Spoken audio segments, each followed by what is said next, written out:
আসসালামু আলাইকুম রহমতুল্লাহি ওবরকাত। সম্মানিত দর্শক, আপনারা কম বেশি সবাই বাংলাদেশের যে বর্তমান শিক্ষামন্ত্রী রয়েছে ডক্টর দীপু মনি, তাকে চিনেন এবং তাকে জানেন। তিনি বর্তমানে শিক্ষামন্ত্রী, এর আগে তিনি পররাষ্ট্রমন্ত্রী ছিলেন এবং তিনি ধরে নেওয়া হয় যে প্রধানমন্ত্রী শেখ হাসিনা অত্যন্ত ঘনিষ্ঠজন এবং কাছের মানুষ এবং প্রধানমন্ত্রী তাকে অত্যন্ত স্নেহ করেন। দীপুমণির রাজনৈতিক ব্যাকগ্রাউন্ড সম্পর্কে যে যাই বলুক না কেন, তিনি অত্যন্ত মেধাবী।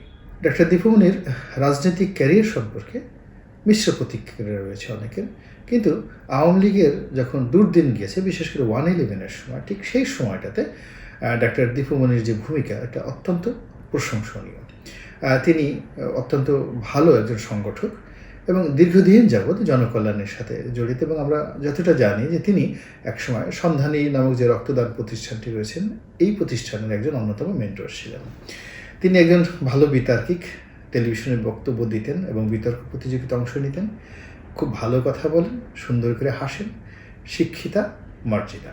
এবং রাজনীতিবিদ হিসেবে, মহিলা রাজনীতিবিদ হিসেবে তার যে সফলতা, এটি এই মুহূর্তে বাংলাদেশে রীতিমতো অনেকের নিকট ঈর্ষায় পরিণত হয়েছে। এবং আওয়ামী লীগ এমন একটা দল, এই দলের সর্বনাশ করার জন্য বাইরের লোকের বেশি একটা দরকার হয় না। এরা নিজেরাই নিজেদেরকে 12টা বাজাতে পারে। অর্থাৎ এই দলের মধ্যে যদি কেউ ভালো কিছু করতে চায়, তাহলে পিছন থেকে তাকে টানার জন্য অসংখ্য লোক রয়েছে।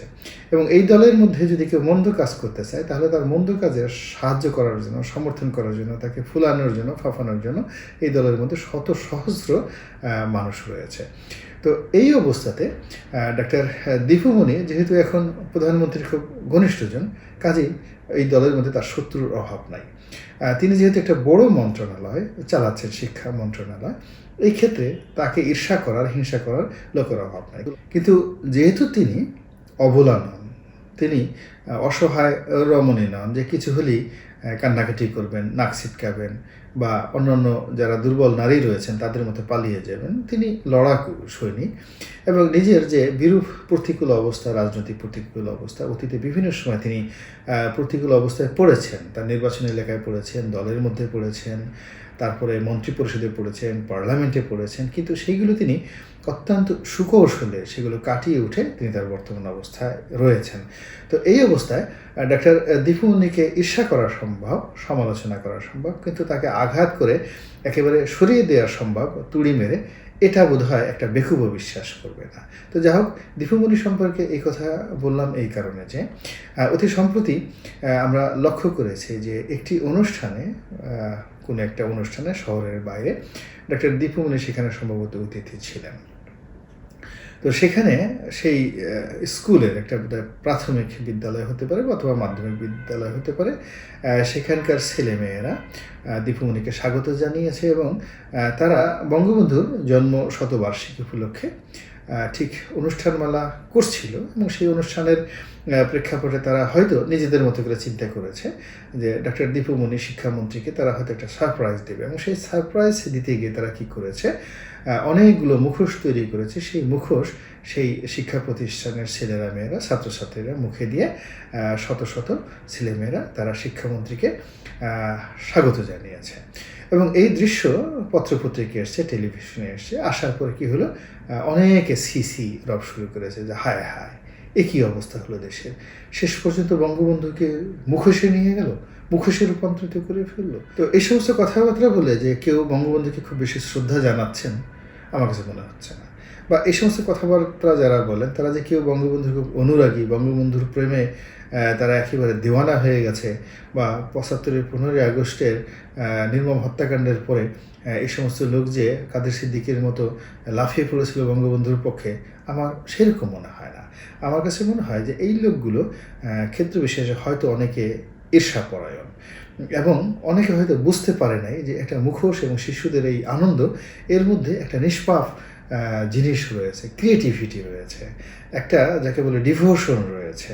এখন এই ক্রিয়েটিভিটি এবং এই ডিভোশনটা বোঝার মতো যে প্রজ্ঞা এবং মেধা দরকার, সেটি যদি আপনার না থাকে তাহলে আপনি এটিকে একটি নিছক বালখিল্য মনে করবেন। আমরা এর আগে লক্ষ্য করেছিলাম যে একজন ইউনো ঠিক একই বিপদে পড়েছিলেন এবং ইউনোর দোষ ছিল শিশুটের একটি চিত্রাঙ্কন প্রতিযোগিতা হচ্ছিল এবং সেখানে একজন শিশু বঙ্গবন্ধুর একটা ছবি এঁকেছে এবং সেই ছবিটা তিনি যে ক্রয়পত্র বের করেছিলেন উপজেলা প্রশাসনের, সেই ক্রয়পত্রকে সেই ছবিটা তিনি ছাপিয়েছিলেন। এটা সারা বাংলাদেশে হই হই রই রই পড়ে গেল যে হা বঙ্গবন্ধুর চেহারা বিকৃত করা হয়েছে, ওই টিএনওর চাকরি চলে যাক, এবং টিএনও প্রায় ওএসডি হয়েই গিয়েছিল। পরবর্তীতে যখন এটা নিয়ে দেশের সুধীর সমাজ, বুদ্ধিজীবী সমাজ এগিয়ে এলেন এবং অনেকে প্রতিবাদ করলেন এবং অনেকে যখন এই ইউনোর পক্ষে অবস্থান নিলেন, এবং এটি যে একটি শিশুতোষ শিল্পকর্ম এবং এই শিল্পকর্মের মধ্যে যে বঙ্গবন্ধুর মহত্ব প্রকাশিত পেয়েছে, এটি যখন ওই নির্বুদ্ধদেরকে মানুষ বোঝাতে পারলো, তখন তারা চুপ হয়ে গেল এবং বিষয়টি প্রধানমন্ত্রীর নজরে এলো এবং প্রধানমন্ত্রী ঠিক সেই ইউনোকে উল্টো পুরস্কৃত করলেন। তো সেই অবস্থা কিন্তু এখন প্রায় দীপুমণির ক্ষেত্রে ঘটতে যাচ্ছে। দীপুমণিকে যারা সমালোচনা করেছে তাদের বক্তব্য হলো যে দীপুমণির মাথায় কোনো বুদ্ধিই নেই, অথবা তিনি সবসময় নিজের গৌরব করার জন্য, নিজের জাঁকজমক জৌলুসতা প্রকাশ করার জন্য তিনি দরকার হলে বঙ্গবন্ধুকে ছোট করবেন, তা না হলে বঙ্গবন্ধুর মুখোশ তৈরি করে সেই মুখোশ শিশুদের মুখে পরিয়ে তিনি সেই অনুষ্ঠানে গেলেন কি করে, এবং ঠিক সেই অনুষ্ঠানে তিনি দাঁড়ালেন কি করে, তিনি কেন সেখান থেকে রাগ হয়ে ফিরলেন না, এবং কেন তিনি সেই শিক্ষা প্রতিষ্ঠানের যারা কর্মকর্তা কর্মচারী রয়েছেন, ছাত্রছাত্রী রয়েছেন, সবাইকে সেই কঠোর শাস্তি দিলেন না। তো এই সমস্ত কথা যারা বলেন, আমি মনে করি তারা বোকা স্বর্গে বসবাস করছেন। এর কারণ হলো একজন মন্ত্রীর পক্ষে সব বিষয় জানা সম্ভব নয়, এবং তিনি অনেক সময় অনেক জায়গাতে উপস্থিত হন এবং তাকে পরিস্থিতি মেনে নিতে হয়, এবং দ্বিতীয়ত অনেক সময় অনেক ঘটনা ঘটে, তিনি বুঝতে পারেন এটি অনভিপ্রেত, এটি ঠিক নয়, তারপরেও তিনি যে সিদ্ধান্ত নেওয়ার ক্ষেত্রে বা অবস্থার প্রেক্ষাপটে তিনি সবসময় সব কিছুর বিরুদ্ধে এভাবে রুখে দাঁড়াতে পারেন না। এটা শুধু দীপুমণি নয়, যে কোনো মন্ত্রী, যে কোনো সংসদ সদস্য, যে কোনো সচিব যারা এটা ভালো পর্যায়ে রয়েছেন, তারা এরকম উদ্ভূত পরিস্থিতির মধ্যে পড়েন হঠাৎ করে। তো এই যারা আমরা সমাজের মানুষ আছে, আমরা যদি এই পরিবেশ পরিস্থিতিগুলোকে ঠিক সেইভাবে মূল্যায়ন করি এবং সেইভাবে যদি আমরা বক্তৃতা দেই, বিবৃতি দেই, তাহলে বেসিক্যালি আমরা যাকে উপলক্ষ করতে চাই তার সাথে নিজের উপকার বেশি হয়। তো আমি মনে করি যে ডক্টর দীপুমণি যে ওখানে যে পরিস্থিতিতে উপস্থিত হয়েছিলেন, আমার প্রথম বিশ্বাস এবং আমি মনে করি যে তিনি এই বিষয়টা জানতেন না। 2 নম্বর হলো যে ওখানে যাওয়ার পরে যে পরিস্থিতিটা এত আনন্দমুখর হয়ে পড়েছে এবং শিশুদের কলকাকলিতে তারা মুখোশ দিয়ে যেভাবে সেখানে আনন্দ করছিল, সেই আনন্দের মধ্যে তিনি কোনো ক্রিমিনাল অফেন্স দেখতে পাননি এবং সেই আনন্দের মধ্যে তিনি অসুন্দর কিছু একটা দেখতে পাননি, বা ওখানে গিয়ে কথা বলে এই তোমরা এটা কেন করছো, ওটা কেন করছো, এরকম অসামাজিক এবং রূঢ় হওয়ার মতো পর্যায়ে দীপুমণি এখনও পৌঁছেনি। ফলে তিনি তখন ওই মুহূর্তে ওটা নিয়ে তার মাইন্ডে আসেনি। থার্ডলি হলো তিনি যখন ঢাকাতে আসার পর যখন তাকে এটা নিয়ে জবাবদিহি করতে হয়েছে, সমালোচনা করতে হয়েছে, তো এই সমালোচনার জবাব দেওয়ার মতো যে পরিবেশ পরিস্থিতি দরকার সেটি না হওয়ার কারণে তিনি হয়তো নিশ্চুপ থেকেছেন, এবং নিশ্চুপ থাকার কারণেই তার যারা প্রতিপক্ষ রয়েছে, ঈর্ষাপরায়ণ সহকর্মীরা রয়েছে, তারা আরও পাত্তা পেয়ে গেছে। আমার বক্তব্যটা হলো যে দীপুমণি যেটি করেছেন ঠিক করেছেন, এবং শিশুরা তারা বঙ্গবন্ধুর এই মুখোশটি মুখে দিয়ে অন্যায় করেনি, এবং এই ধরনের একটি অনুষ্ঠান আয়োজন করেও ওই শিক্ষা প্রতিষ্ঠান অন্যায় করেনি। কেন অন্যায় করেনি? এর কারণটা হলো আমরা এই বঙ্গবন্ধুর জন্মশতবার্ষিকীতে কী করতে চাই, বঙ্গবন্ধুর জীবন এবং তার কর্ম আমরা স্মরণ রাখতে চাই, এবং সেই স্মরণ রাখতে গিয়ে আমাদের কতগুলো ব্যাপার আছে। অর্থাৎ কিছু কিছু মানুষ যারা বঙ্গবন্ধুর কর্ম নিয়ে গবেষণা করতে চান, কর্ম নিয়ে ব্যস্ত থাকতে চান, তারা তার জীবনের যে শুভ কর্মগুলো রয়েছে, এমনকি তার জীবনের ভুল ভ্রান্তিগুলো রয়েছে, সেগুলো নিয়ে আলোচনা, সমালোচনা, সেমিনার, সিম্পোজিয়াম করবেন।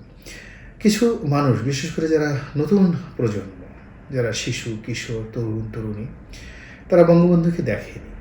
তারা বঙ্গবন্ধুর যে একটা ভাবমূর্তি, সেই ভাবমূর্তিটা হৃদয়ে ধারণ করতে চায়, বা তাদের হৃদয়ে এই ভাবমূর্তিটা প্রতিষ্ঠা করার জন্য যারা আয়োজক তাদের একটা চেষ্টা থাকে। সেই ক্ষেত্রে একজন শিশু যখন একটি মুখোশ ব্যবহার করছে বা বঙ্গবন্ধুর একটা ছবি দেখছে, একটা প্রতিচ্ছবি দেখছে, বা এমন একটা পরিবেশের মধ্যে সে থাকছে যে পরিস্থিতিতে ক্ষণিকের তরে তার মনে হয়েছে যে সে বঙ্গবন্ধুর ঠিক যে আদর্শ, বঙ্গবন্ধুর যে স্মৃতি, বঙ্গবন্ধুর যে নাম, তার ধাম, তার প্রতিচ্ছবি, এগুলোর মধ্যে রয়েছে। আমরা সিনেমা হলে গিয়ে কী করি? আমরা সেই পরিবেশের সঙ্গে মিশে যাই।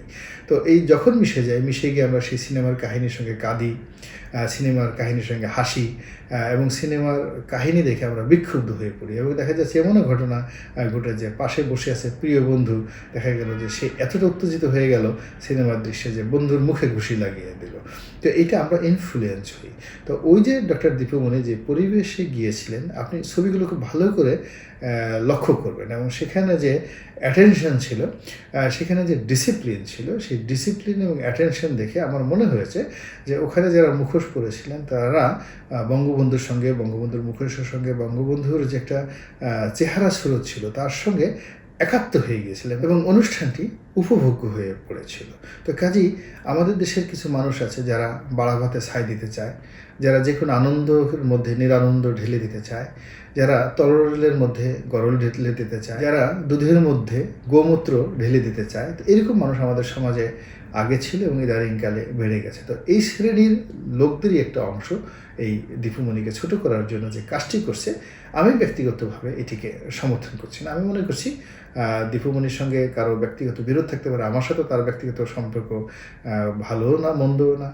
সে আমার দলের সহকর্মী ছিলেন, মাঝে মাঝে কথাবার্তা হয়েছে, এবং আমি তাকে শ্রদ্ধা করি যেহেতু তিনি পরিশ্রম করে। আমার কাছে মনে হলো যে একজন মন্ত্রী, একজন রাজনীতিবিদ, একজন ভদ্রমহিলা যিনি দায়ী নন কোনো একটা ব্যাপারে, অথবা যার কোনো ক্রিমিনাল অফেন্স নেই, অথচ সবাই তাকে কাণ্ডজ্ঞানহীনভাবে, দায়িত্বহীনভাবে তাকে কেবলমাত্র বকাঝকা করে যাচ্ছেন, তার বিরুদ্ধে অভিযোগ করে যাচ্ছেন। তো সেই ক্ষেত্রে তার যে বিষয়টির সাথে সম্পৃক্ততা নেই, এই বিষয়টি বলা উচিত, এবং সেই বোধ থেকেই মূলত বলা। এবং আমি মনে করি যে অন্যান্য অনেক ক্ষেত্রে, এমনকি আমার যারা শত্রু রয়েছেন তারাও যদি কখনো বিপদে পড়ে, মুসিবতে পড়ে, কিংবা তাদের বিরুদ্ধে যদি অন্যায় করা হয়, তাহলে আমার উচিত সবার আগে দায়িত্ব নিয়ে এগিয়ে আসা। এবং এই বোধই মানবতার বোধ, এই বোধই মূলত আশরাফুল মাখলুকাতের বোধ। একজন আশরাফুল মাখলুকাত হিসেবে আমি এই কাজটি করেছি। এখন অনেক হয়তো বলতে পারেন যে বঙ্গবন্ধুর জন্মশতক বার্ষিকী পালন করাটাই ঠিক না। অনেকে বলতে পারেন এটাদের শিরক হচ্ছে, এটাদের বেদাত হচ্ছে, সেটা ভিন্ন ব্যাপার, সেটা অন্য একটা বিষয়। কিন্তু এখানে যে বিষয়টা হলো যে বিষয়টা নিয়ে তাকে ছোট করা হচ্ছে, তাকে গালাগালি করা হচ্ছে, বকাঝকা করছে, সেই বিষয়টার সাথে তার সম্পৃক্ততা নেই। আর দ্বিতীয়ত, আপনি যদি কৃষ্টি মানেন, কালচার মানেন, শিল্প মানেন, সাহিত্য মানেন, আপনি বঙ্গবন্ধুর অসংখ্য মুরাল রয়েছে সারা বাংলাদেশে, অসংখ্য মূর্তি রয়েছে। এরপরে বঙ্গবন্ধুকে নিয়ে অনেক নাটক রয়েছে, অনেক সিনেমা রয়েছে, অনেক ডায়ালগ রয়েছে।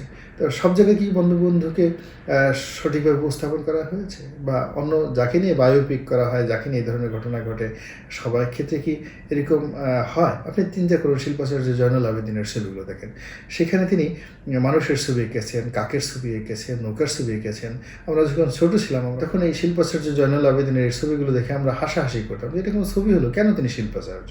কিন্তু যখন বড় হয়েছি এবং কিছুটা শিল্পকর্ম বোঝার চেষ্টা করেছি, তখন এই যে কাকের বাঁকা অঙ্গভঙ্গি, নৌকার ছেঁড়া পাল, একটা কঙ্কালসার মানুষের দেহ, হাড্ডিসার মানুষের দেহ আকার ইঙ্গিতে বুঝতে যাওয়া, এগুলোর মধ্যে যে কতটা শিল্পকর্ম ফুটে ওঠে, এটি সম্পর্কে যখন বুঝছি তখন মনে হয়েছে যে না, তিনি আসলেই শিল্পাচার্য। তো কাজেই মুখোশ হলেই বঙ্গবন্ধুকে ছোট করা হয় না, বা বঙ্গবন্ধুকে নিয়ে কার্টুন রচনা করলেই বঙ্গবন্ধুকে ছোট করা হয় না, বঙ্গবন্ধুকে নিয়ে লাইট অ্যান্ড সাউন্ড করলেই ছোট করা হয় না।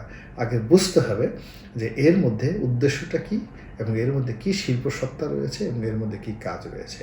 এবং সেই দিক বিবেচনায় আমার যে ক্ষুদ্র বুদ্ধি, সেই ক্ষুদ্র বুদ্ধিতে আমি এখানে ওই যে শিশুরা, কিশোরেরা, বালক বালিকেরা, ছাত্রছাত্রীরা মুখোশ করেছে, এর মধ্যে আমি কোনো ভ্রান্তি, ভুল বা কোনো ক্রিমিনাল অফেন্স আমি দেখতে পাইনি।